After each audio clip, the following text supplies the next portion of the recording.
ସୁସ୍ଥ ରହିବାର ମୂଳ ମନ୍ତ୍ର। ଖାଇବା ସମୟରେ ଟିଭି କିମ୍ବା ମୋବାଇଲ ଦେଖନ୍ତୁ ନାହିଁ। ସକାଳୁ ବ୍ରସ୍ ନ କରିବା ପୂର୍ବରୁ ପ୍ରଥମେ 2 ଗ୍ଲାସ ଉଷୁମ ପାଣି ପିଅନ୍ତୁ। ଦିନକୁ ଅତି କମରେ 8ରୁ 12 ଗ୍ଲାସ ପାଣି ପିଅନ୍ତୁ। ଫ୍ରିଜରେ ରଖିଥିବା ଅତ୍ୟଧିକ ଥଣ୍ଡା ପାଣି ପିଅନ୍ତୁ ନାହିଁ। ଯଦି ଆପଣ ଚା କିମ୍ବା କଫି ପିଅନ୍ତି, ଖାଇବାର ତୁରନ୍ତ ପରେ ଏହାକୁ ପିଅନ୍ତୁ ନାହିଁ। ଖାଦ୍ୟକୁ ଭଲ ଭାବରେ ଚୋବାଇ କରି ଖାଆନ୍ତୁ। ଆପଣ ଦିନରେ କିଛି ସମୟ ଖାଲି ପାଦରେ ଚାଲିବା ଉଚିତ। ଯଦି ଆପଣ ସବୁଜ ଘାସ ଉପରେ ଖାଲି ପାଦରେ ଚାଲନ୍ତି, ତେବେ ଆହୁରି ଭଲ। ସୁସ୍ଥ ରହିବା ପାଇଁ ପର୍ଯ୍ୟାପ୍ତ ନିଦ ନିତାନ୍ତ ଗୁରୁତ୍ୱପୂର୍ଣ୍ଣ। ପ୍ରତିଦିନ 6ରୁ 8 ଘଣ୍ଟା ଶୋଇବା ଉଚିତ। ସୁସ୍ଥ ରହିବାକୁ ହେଲେ ଚାପରୁ ମୁକ୍ତ ରହିବା ନିତାନ୍ତ ଆବଶ୍ୟକ। ମସଲାଯୁକ୍ତ ଖାଦ୍ୟ ଖାଆନ୍ତୁ ନାହିଁ। ଚା, କଫି, କୋଲ୍ଡ ଡ୍ରିଙ୍କସ୍, ମଦ୍ୟପାନ ଇତ୍ୟାଦି କରନ୍ତୁ ନାହିଁ।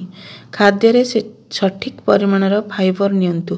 ଶୋଇବାର ଅତି କମରେ 2 ଘଣ୍ଟା ପୂର୍ବରୁ ରାତ୍ରି ଭୋଜନ କରନ୍ତୁ। ରାତ୍ରି ଭୋଜନ ପରେ ଅତି କମରେ 500 ପାଦ ଚାଲନ୍ତୁ। ରାତିରେ ଦହି ଖାଆନ୍ତୁ ନାହିଁ। ସବୁବେଳେ ନାକ ଦେଇ ନିଶ୍ୱାସ ନିଅନ୍ତୁ। ପାଟିରେ ନିଶ୍ୱାସ ନେବା ଅନେକ ରୋଗକୁ ଆମନ୍ତ୍ରଣ କରିଥାନ୍ତି। ଯେତେବେଳେ ଭୋକିଲା ସେତେବେଳେ ଖାଅ, ବିନା ଭୋକରେ କେବେ ଖାଇବ ନାହିଁ। ଚିନି ଆଉ ଲୁଣର ସେବନ କମ୍ କରନ୍ତୁ। ବାହାରରେ ଖାଦ୍ୟ ଖାଇବା ଅଭ୍ୟାସକୁ କମ୍ କରନ୍ତୁ। ଖାଦ୍ୟରେ ଫଳ ଓ ପନିପରିବା ଅନ୍ତର୍ଭୁକ୍ତ କରାନ୍ତୁ। ପ୍ରତିଦିନ ନିୟମିତ ବ୍ୟାୟାମ କରନ୍ତୁ। ଜୟ ଜଗନ୍ନାଥ। ଭିଡ଼ିଓଟିକୁ ଭଲ ଲାଗିଥିଲେ ଲାଇକ୍, ସେୟାର, ସବସ୍କ୍ରାଇବ୍ କରିବାକୁ ଭୁଲନ୍ତୁ ନାହିଁ।